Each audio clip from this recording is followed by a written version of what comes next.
नमस्ते routine of Nepali फिल्म्सको नयाँ film रिभ्यूको एपिसोडमा यहाँहरूलाई फेरि पनि हार्दिक स्वागत गर्न चाहन्छौँ।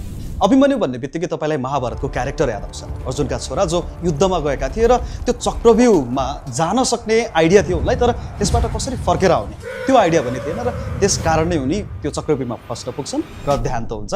त्यस्तै अहिलेको समयमा पनि तपाईँको जीवनमा यस्ता अनेकौँ क्षणहरू आउन सक्छन् जहाँ तपाईँलाई पस्न सजिलो छ तर त्यहाँबाट निस्किन चाहिँ गाह्रो छ। त्यस कारणले गर्दा यो फिल्मको नाम अभिमन्यु जुन राखेको छ, म यसको क्रिएटिभ माइन्डलाई अलिकति तारिफ गर्न चाहन्छु, जसलाई निभाएका छन् एकदमै भर्सेटाइल ट्यालेन्टेड कामेश्वर चौरासियाले। सबैभन्दा पहिला ह्याट्स अफ क्ल्याप्स पनि दिन चाहन्छु म यस फिल्मका डाइरेक्टर सुशान्त गौतमको।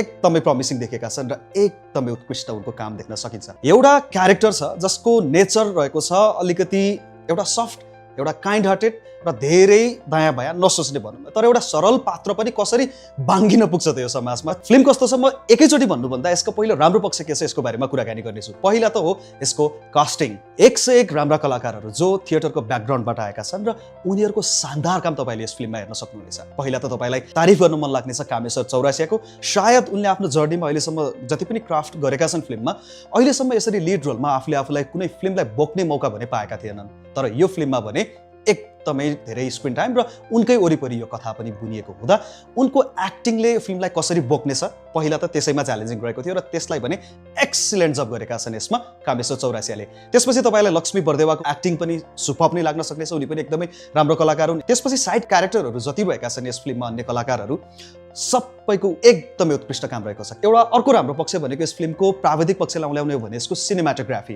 क्यामेरामा अत्यन्तै राम्रो काम गरिएको छ र जुन प्रकारको यसको फास्ट पेस सिक्वेन्स रहेको छ फिल्ममा त्यसलाई मजासँग सिङ्क गरेको छ क्यामेरा वर्कले। त्यसपछिको भनेको यसको ठुलो पक्ष रहेको छ बिजिएम। क्राइम सस्पेन्स जनरको फिल्ममा हामीलाई थाहा छ अलिकति हाई इन्टेन्स, अलिकति त्यो प्रकारको म्युजिक चाहिन्छ जहाँ तपाईँलाई यत्तिकै पनि थ्रिल फिल गराओस्, र त्यसमा पनि उत्कृष्ट काम तपाईँले देख्न सक्नुहुनेछ। फर्स्ट हाफको कुरा गर्दैछु म, जुन मध्यान्तरसम्म छ त्यतिखेरसम्म तपाईँलाई एउटा इन्गेज गरिसक्छु स्टोरीले र अब आउने नेक्स्ट पार्टमा चाहिँ के होला त्यो क्युरियोसिटी तपाईँलाई बढाउनेछ।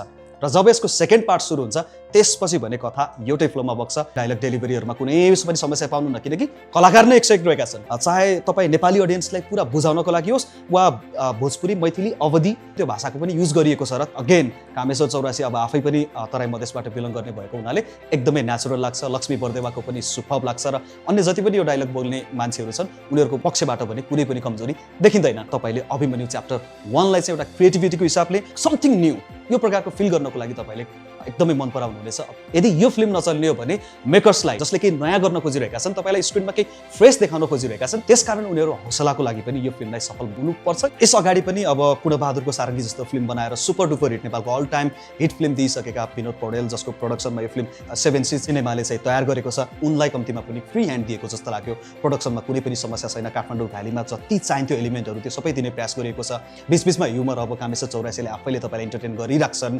सो मेरो तर्फबाट रहेको थियो यो फिल्मको पोजिटिभ रिभ्यू हेर्नुहोस्, किनकि मैले यो फिल्मलाई नराम्रो भन्ने कुनै पनि ठाउँबाट देखेको छैन। It's a very very good attempt र एउटा केही नयाँपन, केही फ्रेसनेस तपाईँले चाहँदै हुनुहुन्छ भने हलमा तपाईँ गएर मजाले हेर्न सक्नुहुन्छ। आफ्नो पुरा फ्यामिलीसँग हेर्न सक्नुहुन्छ, किनकि त्यस्तो कुनै पनि तपाईँलाई अश्लील शब्दहरू छैन यसमा। त्यसमा बिप पनि राखिएको छ सेन्सर बोर्डबाट, एकदमै राम्रो छ। तपाईँले गएर एउटा एक्टिङको रेन्ज र एउटा टिपिकल एउटा नौलो प्रस्तुतिको लागि अभिमन्यु च्याप्टर 1लाई चाहिँ मजाले हेर्न सक्नुहुनेछ, इन्जोय गर्न सक्नुहुनेछ।